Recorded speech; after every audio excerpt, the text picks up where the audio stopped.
Turkey is home to an astounding range of traditional cheeses, many of them dating back hundreds, even thousands of years.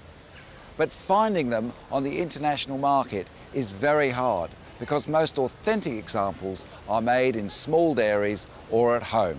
So I've come here to learn more about them.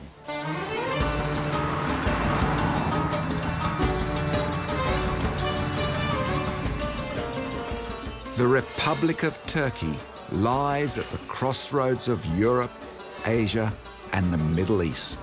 And the country shares a border with no less than 8 countries. Its strategic geographical position was once crucial to the Greek, Roman, Byzantium, and Ottoman empires. And one of the many legacies of its place in history is an extraordinary variety of regional cheese types. Cheese was certainly highly prized in the palaces of the Ottoman Empire, where clotted cream, fresh cheese, and honey were traditionally served for breakfast. And that legacy survives today in modern Turkey. Breakfast wouldn't be breakfast in Turkey if it didn't include lots of cheese. So I've got up very early to visit the Cafe Van Kefali. And look at this spread. There's some olives, tomatoes, cucumbers, some honey, some clotted cream, and of course, the cheese. I haven't a clue what most of these are. There's a white cheese, a yellow cheese, a string cheese. Perfect for breakfast with some strong Turkish tea. Istanbul is the largest city in Turkey, with a growing population of more than 13 million people. Originally named Byzantium by the Greeks and later Constantinople by the Romans, it was once an important centre of Christianity and only became the Islamic capital of the Ottoman Empire after being conquered by the Turks in 1453. Today, the city is an extraordinary melting pot of old and new, and the impressive imperial mosques and palaces are an important reminder of its fabulous past. To show me some of the traditional food found here, I've arranged to visit a food expert who works with Turkey's leading chef in a highly successful chain of restaurants known as Chia. These celebrate traditional Turkish food and encourage artisan methods of production. And our first stop is the city's famous spice market. You'll see. And tasting, this is an old cheese from Kars. And tasting before buying is the essential part of shopping here. You have to taste whatever you want to buy. You decide according to your taste. Sağ ol hocam. Right, salty. A bit salty, but it's an old one.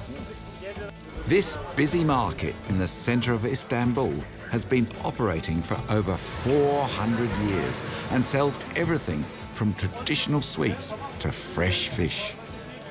And despite being a huge tourist attraction these days, there's still plenty of food on display, including an aisle of stalls dedicated to selling cheese. The most popular form of cheese in Turkey is a white brine pickled cheese known as Ezine, which is aged for up to a year in 20-kilo tins. And judging by the number of tins lying around on the pavement here, there's going to be plenty of choice in the market. This is the white cheese. This is the most popular cheese. And Greek people call this feta cheese, but it's a bit different than that one.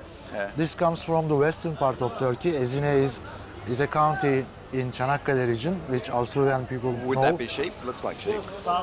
Shape really differs. These are coming from in tin cans, so it takes the shape of a tin can. They cut it with a wire, actually. Yeah. Okay. As we tasted our way through the hundreds of cheeses on offer, Murat suggested that I start my journey by heading to a region known as the country's food valley on the southwest coast.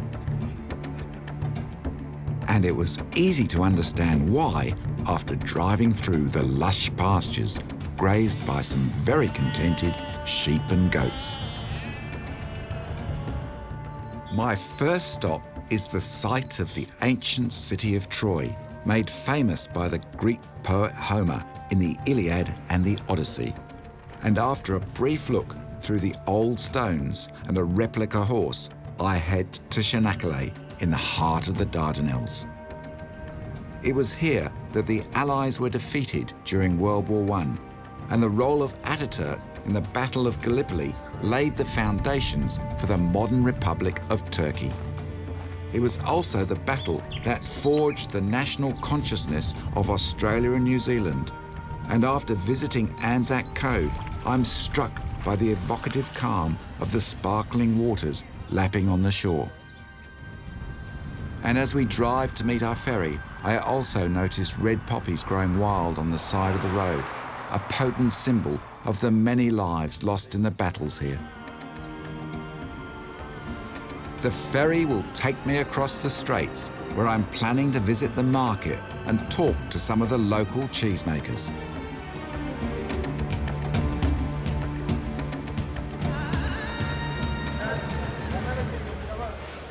This sensational market at Cannakale is the largest in Thrace, and it's held 3 times a week. It's full of wonderful seasonal produce, including the local cheese, which is called Ezine. This is where the farmers come to sell their cheeses, and they're made from goat, cow and sheep's milk, or a mixture of all 3. This bustling local food market is filled with sensational seasonal produce, and there's certainly no shortage of cheese varieties on offer. This store has got the 3 different types of Ezine. We've got inek keçi, which means cow's milk and goat's milk. Then you've got inek koyun, which means cow's milk and sheep's milk. And you've got Ezine Peynir, which means just cow's milk. You can take your choice. I'm starting to realise just how important cheese is here, more so than I ever imagined. Purchased several times a week and consumed at most meals, cheese is a fundamental ingredient, and at each new stall I find another surprise. This cheese here is called lor. You find it all over Turkey, and it's a low-fat cheese made with leftover whey, a bit like Italian ricotta. Can I have a little try, please? And a little taste? Thank you. It's the basic ingredient of a pastry called burek, and it's sort of got a sweet, very low-fat flavour. It's actually really delicious.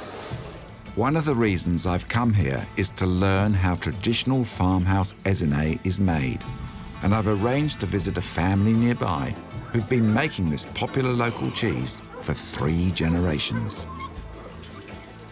The Yildirim farm is home to just 10 sheep, which are milked from February to July.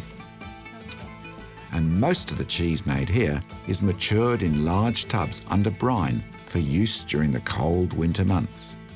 But the family also enjoy young salted cheese after just a few days of ripening during the cheese-making season. Making cheese is the job of women in Turkey, and in this case it begins with liquid rennet being mixed with fresh raw milk as it's gently heated.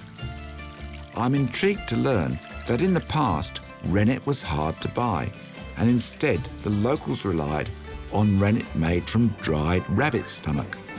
I've never come across this before, but thinking about it, I can see it makes a lot of sense.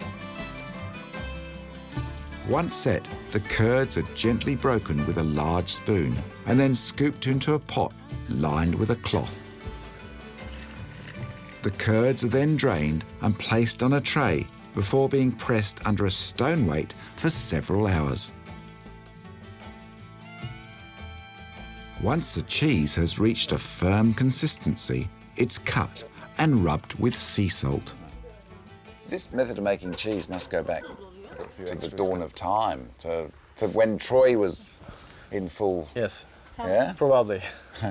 We put this into some water, some containers. Yeah, When we want to eat, yeah, we go there and take a piece. yeah. We clean it with water Yeah. and eat.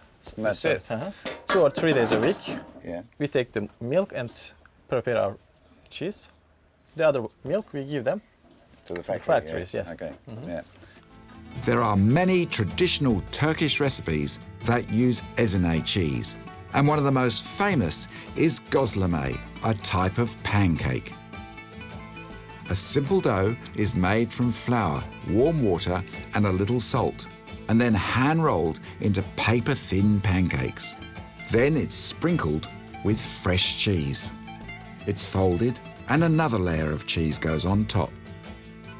The dough is then folded into a parcel and lightly fried. Traditionally, the pancake is served drizzled with grape molasses, which the family make themselves. Very good. Very good. My mother prepares them. Very nice. That's lovely. Very nice.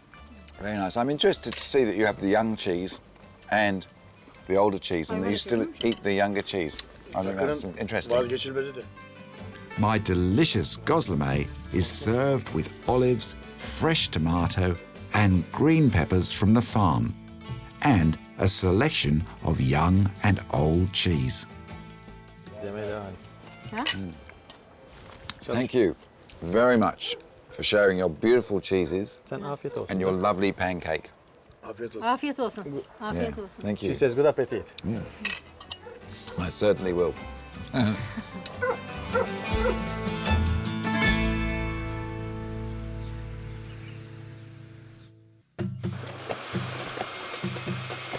Early the next morning, it was time to visit a nearby dairy where they make Mihalic, the most popular traditional hard cheese made on the west coast of Turkey. 3 generations of the Kasar family have been making cheese here since 1964.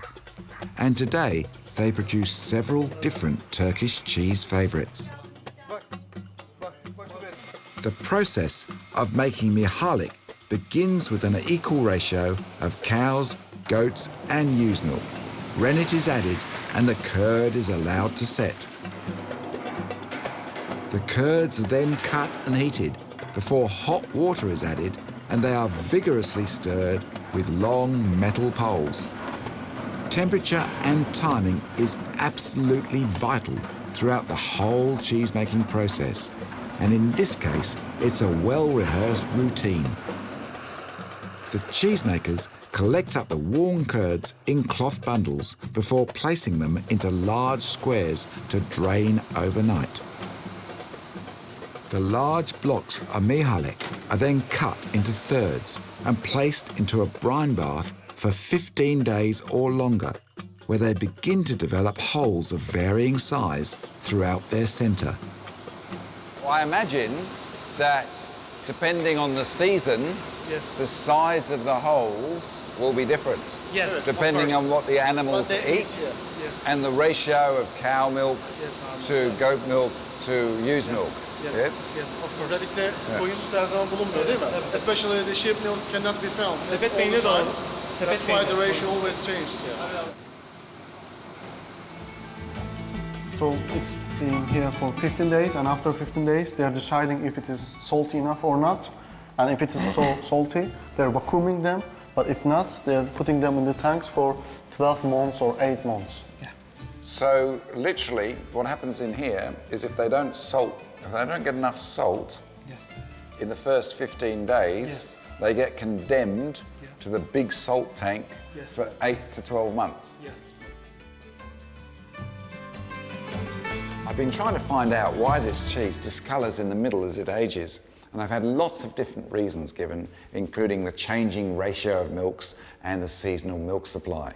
But I've just discovered the real reason is the amount of salt. The edge of the cheese gets lots of salt in the brine bath, whereas the centre only gets a little bit. As the cheese ages, that difference becomes more pronounced. The finest examples are matured for at least 12 months and are often used for toasted sandwiches or as a grating cheese. In order to see the finest cheeses made in the east of the country, I board a plane bound for the city of Erzurum in the Anatolia region. Erzurum lies high in the mountains and is the largest city in the east. Once an important trading post on the Silk Road, it is now well known as the winter sports capital of Turkey.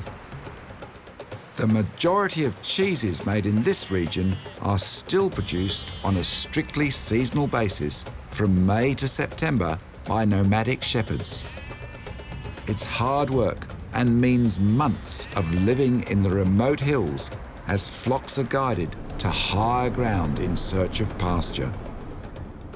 From Erzurum, I make my way to the ancient city of Kars, where I've arranged to meet with İlhan Kokulu, one of East Turkey's most important cheesemakers and a slow food terra madre delegate.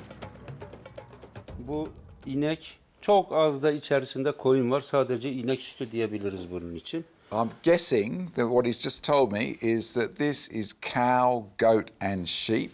Yes. And this one is cow. Yes. Ah, very good, very good. And how old are they? Bir yıllık. Yaklaşık olarak bir yıllık. 1 year. Okay. İlhan is passionate about ensuring the future of traditional cheesemaking in the region. And as we taste our way through a large selection of local cheeses, including string cheese and Tulum cheese, he explains that the original recipe for the local Kasar cheese comes from the Balkans, and cheesemakers, including İlhan's ancestors, bought it here in 1917 and have been making the country's finest ever since. Kasar is made all over Turkey, but if you want the finest examples of old cheese, you have to look for the cheeses that come from the Vans and Kars region. I've travelled to the small village of Zawit to see how a typical dairy makes this fabulous cheese.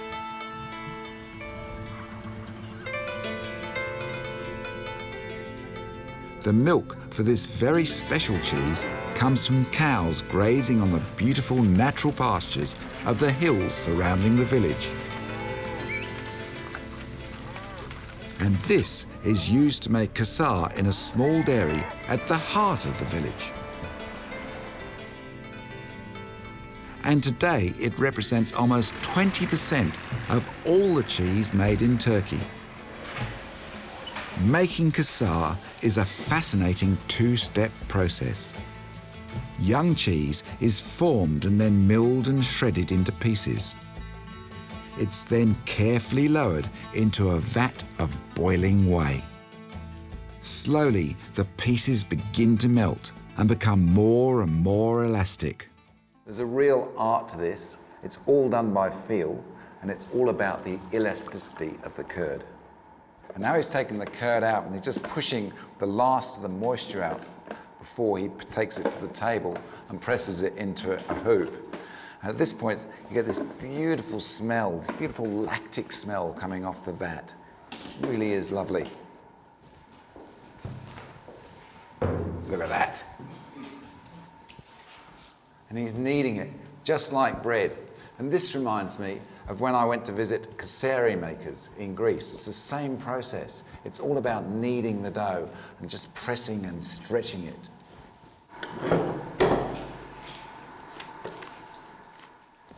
Like that. Yeah. Oh, it's like making pastry.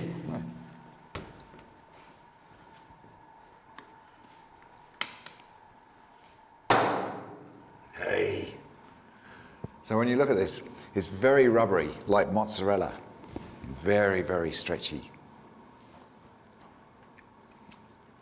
And it's quite salty.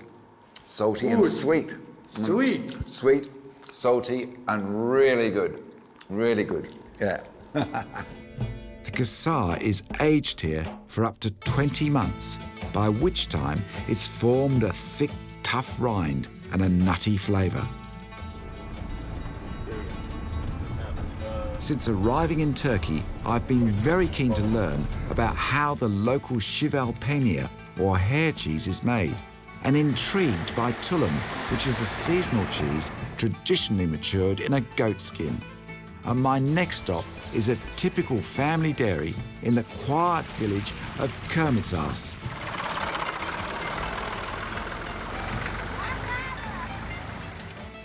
Oh, look at this. Hello.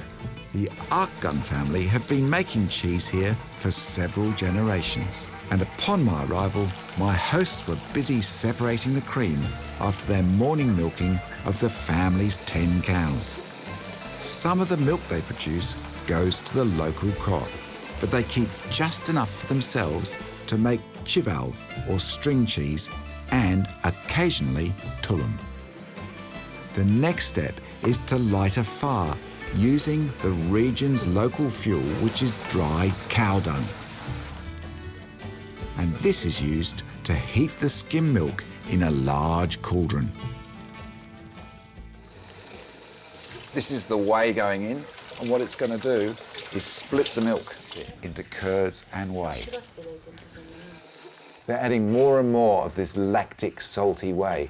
And what's happening is that the curds and whey are separating, and slowly but surely the curds are melting and forming this lovely stringy texture inside the vat. This slow stirring continues until filaments begin to appear in the cheese. Proper technique is essential to create the stretched curd texture.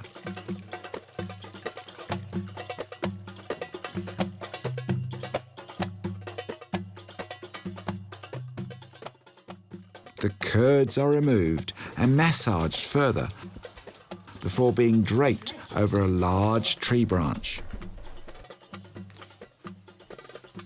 Slowly the curds stretch under their own weight and are then redraped back over the branch.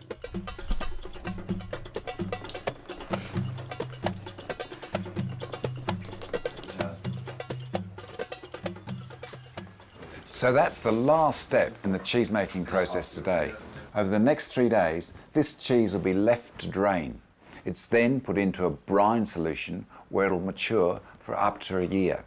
It's cut into sections, and when they take it out, it's pulled into strings like this.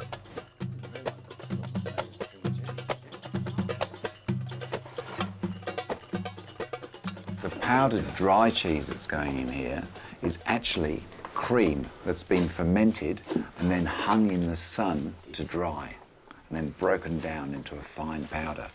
And when that goes in with the string cheese, it encourages the whole lot to ferment away over 2 or 3 months. And these bags can keep for up to a year. Tulum refers to any type of cheese matured in an animal's skin, and the blue mould string cheese being made here is one of the rarest examples in Turkey. Turkish hospitality is famous, and when cheese making had finished, the tireless Arkan ladies began to prepare a special lunch for me. On today's menu was hazita, made from semolina, butter and eggs, served with an aged Tulum cheese and flatbread, and for dessert, a dish known as kadayif, made from angel hair pastry, stuffed with walnuts, dipped in batter, fried and soaked in sugar syrup. Shall I take some of this? Tabii. Some of this? Okay, together? Yeah, like that? Büyük büyük böyle bir bit more. This is bigger. Daha büyük. Okay. And then? Bak böyle. That's really good.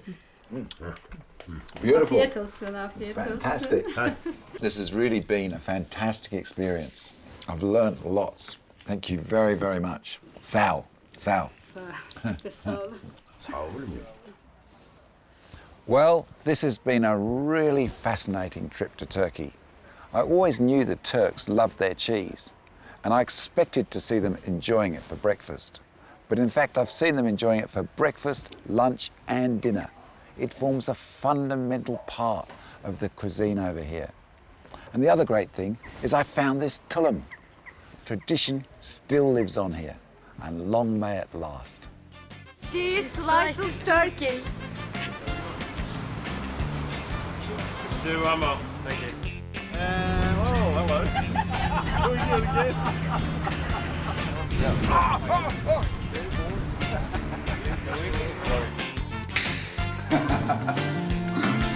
I've got it.